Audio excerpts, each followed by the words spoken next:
Last full game preview we're doing here. We got Tennessee, who's currently 7 in the AP, taking on Vanderbilt. Spread for Tennessee's 10.5, over-under is 48.5. This game feels more interesting than ever, given the season that Vanderbilt has. Started off red hot, knocking off some pretty tough teams in the conference, played Texas really close as well. Kind of cooled off the past couple weeks, right? Dropped to South Carolina, dropped the game to LSU.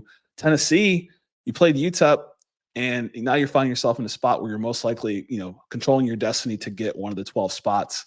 And so this is a big one. This is a big landmine to not get tripped on. What do we think here at the new SEC podcast?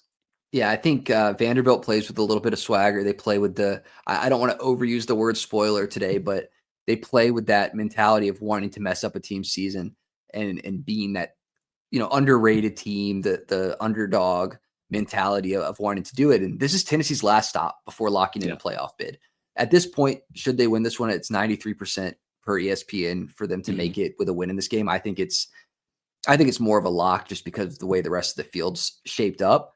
But right now, it's two teams that would prefer to keep the ball on the ground all game. The issue in this one is that Tennessee has probably one of the, not maybe one of the best, but they do have one of the premier run defenses in college football. And that's going to be the biggest threat to Vanderbilt. Yeah, probably one of the best run defenses they faced this season. And we kind of saw what, the South Carolina rushing defense was able to do, slowing down Vanderbilt in that game and being able to kind of contain Diego Pavia and that magic that he's been able to offer this season. And then for Tennessee, Dylan Sampson poses a really tough challenge against this Vanderbilt defense. Their defense has not been their strong suit for the most part this season. And Dylan Sampson would love to continue this campaign right now, where I think he's really just rushing right now. He's sitting at top 5 in the SEC when it comes to yards per game and yards overall. Yeah. That's the key is who's going to be able to run more effectively. I think Dylan Sampson is the guy to do that, because when you're looking at what Vanderbilt will have to do to be able to run the ball effectively, it's likely going to be coming from Diego Pavia, like as their feature back almost, because he's the guy that makes the reads. They have a lot of those interesting, tricky plays, get him out of the pocket.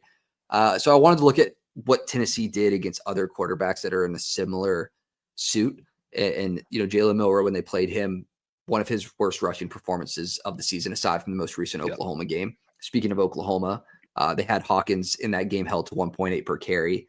They got Jackson Arnold benched in that game with 2 fumbles. They lost to Arkansas, but not because of Taylor Green or Malachi Singleton. They held them to pretty weak rushing numbers. So Tennessee knows what to do to stop a quarterback from running the ball. Right. This is not unfamiliar territory for them. And so the assignment looks pretty clear. You just hope you don't get test anxiety, right? You're able to perform in front of the lights there in Nashville. Any other closing thoughts or final keys for this game when you think about this one? Yeah. Defensively, Vanderbilt right now, it's tough to see the route for them to put some pressure on to Tennessee. And this one, they let Nussmeier rack up a pretty hefty day last week.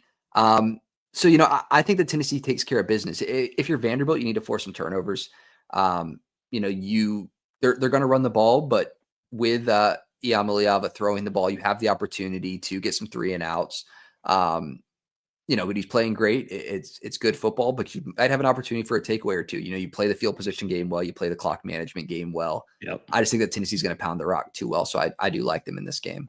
Yeah, ultimately, I think having the home field advantage could play to their advantage in this game, especially in the first half. Personally, Dylan Sampson's a whole different beast than what they've faced, and we saw what Raheem Sanders was able to do against this defense, and I could see Dylan Sampson having a similar type game for them as well. Tennessee, for me, this is a clear win, so I like them 35-10. Ooh, okay, I'm gonna say 24-10. We both have them covering. It's at this point in the season when teams are starting to eye on the prize. Yeah. That's when it gets a little harder to bet against them. It doesn't have to go that way. Vanderbilt would love nothing more than to win at home, but yeah, I like Tennessee. We both do. So we both do. So Ball Nation could be happy if they win this one and find themselves waiting on the committee to say that they are in the top 12.